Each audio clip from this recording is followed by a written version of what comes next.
Hey, what's up, guys? It's Nonstop Steph, and today I want to bring you guys a quick video on why the Damian Lillard trade has not happened yet after his request for a trade earlier this offseason, as well as players like James Harden, and also what this means for the future trade market of the NBA. So, first and foremost, you can pretty much sum it up with the fact that the trade market of the past is not the trade market of the future. Ever since the new CBA agreement, things are going to be a lot more different going forward. So if you look at trades like Rudy Gobert a couple years back when he was traded for first rounders, multiple first rounders, and there were so many superstar trades like Paul George when he left OKC, and the list goes on, where you see so many players traded for a number of first-round picks. Those days are essentially gone. And if you are the Trailblazers, you're looking to hang on to those days as much as possible. And the same thing applies for a player like James Harden. He would not be a type of player in the past where you would see him move for a small amount of return.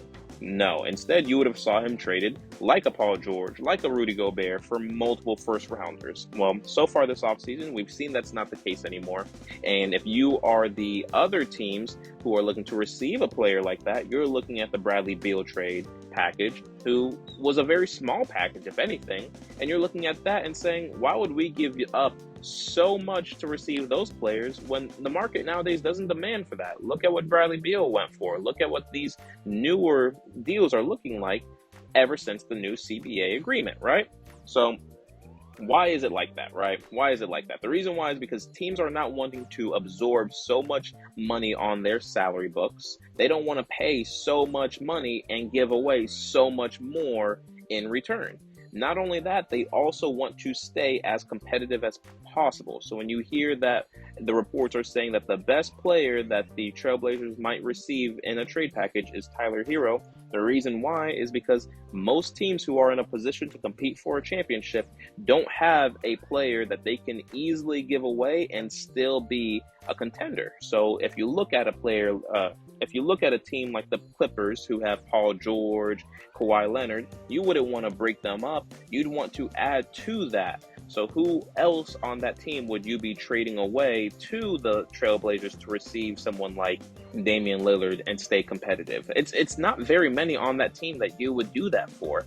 Who else you might look at? Maybe Boston Celtics. If you look at what they would be able to offer, you don't want to give away Jaylen Brown or Jason Tatum. So now, who else on this team are you getting super excited about receiving?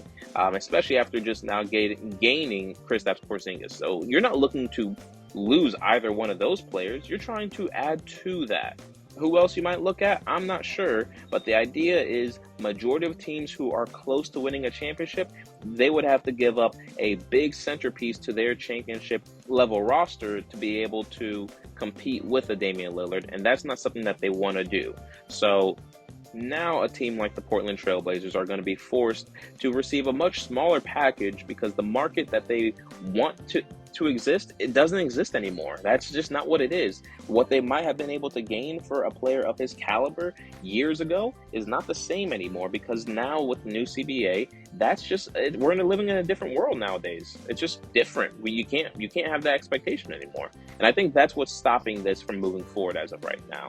Not only that, then you consider the contract. You consider the money that the CBA does limit you at now before you hit that second apron. And Damian Lillard is going to be getting paid a lot of money here in the next couple of years. So not only are you also trying to make sure you stay competitive by not giving up your best players, but not only that, now you also are thinking about how many players it's going to take to give up.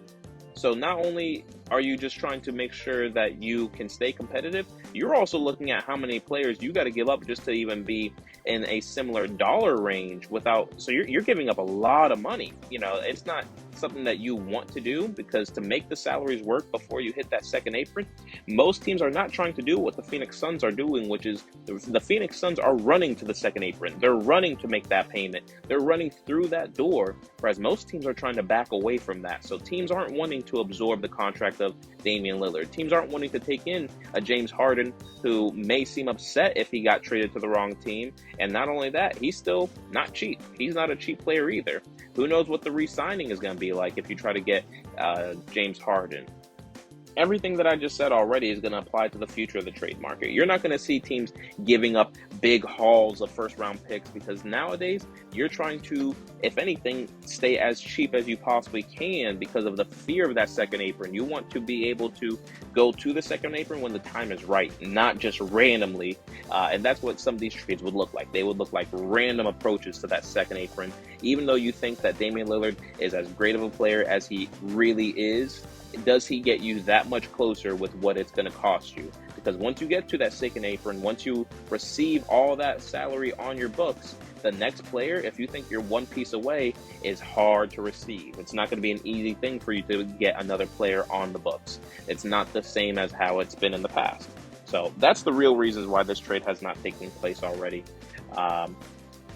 Go ahead and leave a comment if you don't mind, and let me know if you think I've missed anything on why these trades have not taken place. But essentially, like I said, for me, it's that simple. The trade market today is not what it is, and these teams are wishing that it was. So they're going to hold on to these players and hoping that the teams will budge and get you at least a little bit closer to the package that you think you should be able to receive, considering what the trade market used to be for these kind of players. So let me know what your thoughts are, guys, and have a great day. Peace.